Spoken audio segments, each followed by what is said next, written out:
Welcome to the Midwest. My name is Jesse, and I've gotten a lot of questions now that it's summertime. It's summertime in the Midwest. It's a beautiful, beautiful time. I've gotten a lot of questions from people who are cold trainers who are kind of like, hey, these cold showers are no longer quite as cold as they used to be. What can I do? Well, okay, let's talk about that today.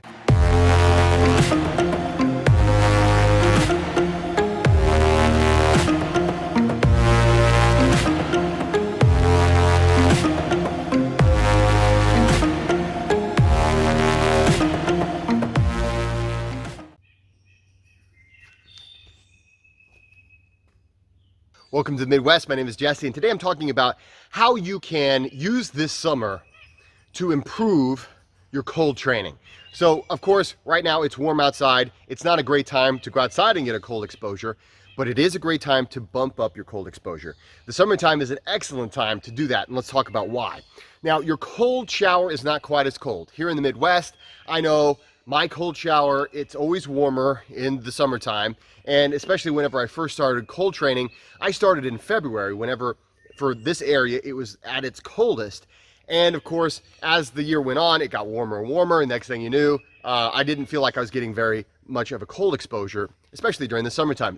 So here are some tips to help you get over this summer hump. So first of all, the biggest thing I would say to do in the summertime is add extremity training to your list of things to do. So you put your hands in an ice bucket. So you fill a bucket full of ice, you put so much ice in there that there's just no room to get your hands in. You have to put water to be able to get those in there. You do that, and you do each hand, or you can do both hands, for about 2 or 3 minutes before your cold shower. So you're gonna do a cold shower, you do 2 or 3 minutes with your hands in that ice water. Then you get into your cold shower and you put 1 foot in the bucket for 5 minutes while you do the first 5 minutes of your 10-minute cold shower. Yes, we're gonna take 10-minute cold showers in the summertime. Because we can't go really low on the temperature, we're gonna go long on the exposure. Now, if you want more about how this works, take a look at the link below at my ebook. I wrote an ebook all about how to do cold training, give you a whole training regimen. I take you from your first cold shower all the way to walking barefoot in the snow. So take a look at that. But for now, let's just say we're gonna shoot for a 10-minute cold shower. Any more than that, we're getting a little crazy, guys. We don't wanna, waste water. But 10 minutes, that's a long shower, and especially if you're trying to really focus. So the first 5 minutes is gonna be with your right or left, doesn't matter, but one of your feet in that ice bucket. The second 5 minutes, you're gonna switch. Now, watch out when you switch, because that foot, after 5 minutes, might be a little numb. It might not react quite as perfectly as it normally does, but that's okay. Just be careful as you switch your feet. Now, you're gonna have this water going down, and there's gonna be water that gets in the bucket. That's okay. And yeah, there's gonna be some of the ice that kind of bubbles out. Don't worry about it. The thing is, in that bucket is gonna be, it's basically an ice bath for your feet. And if you do this and add this to your daily routine, what you're doing is you're saying, this is my new summer training schedule. This is my new summer training regimen. And the way to look at summer training is, okay, what am I going to do to spice it up? Because I can't just say, I'm going to walk outside. That's, in the wintertime, it's easy. In the summertime, we really have to get creative. The second thing I want to encourage you to do is, if you have not taken an ice bath yet, summertime is the perfect time to do that. The reason for that is, when you get out of the ice bath in the summer, you don't have to worry about cold air hitting you. It's nice and warm. Your body warms up much easier, and it's not quite as hard for you to recover from that ice bath.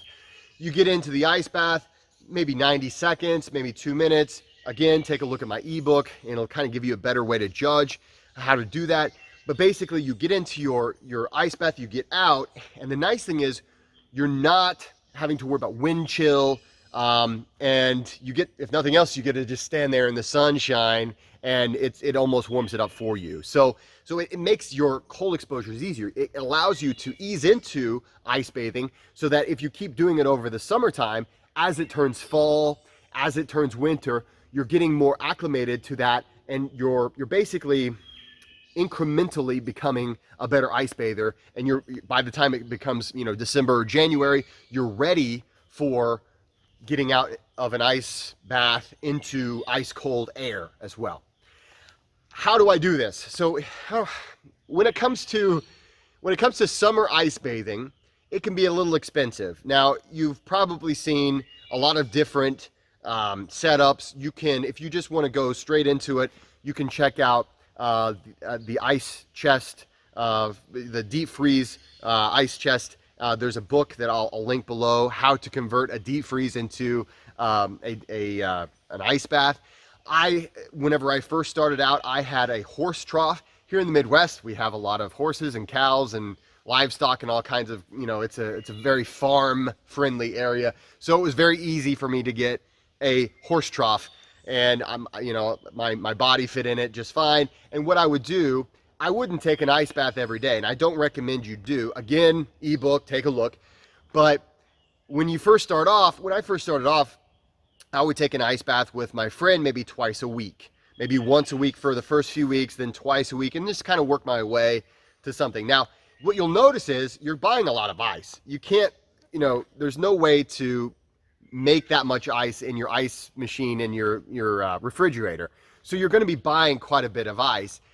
So get some friends, maybe everybody brings a bag of ice, you all get together, have a great time. This ensures that everybody has fun. It's not quite as draining on your funds, and you're less likely to overdo it. Oftentimes, whenever we get into an ice bath and maybe you spent $25 and you're like, well, I'm only going to spend a minute or two in this ice bath. Sometimes people will say, I'm going to get my money's worth, and they'll stay in way too long. So whenever you have friends and you're not spending quite as much money, it's a lot safer. And especially in the summertime, it's incredibly safe because you get out, and again, it's not cold out. So that challenge is not coming on your body when you get out.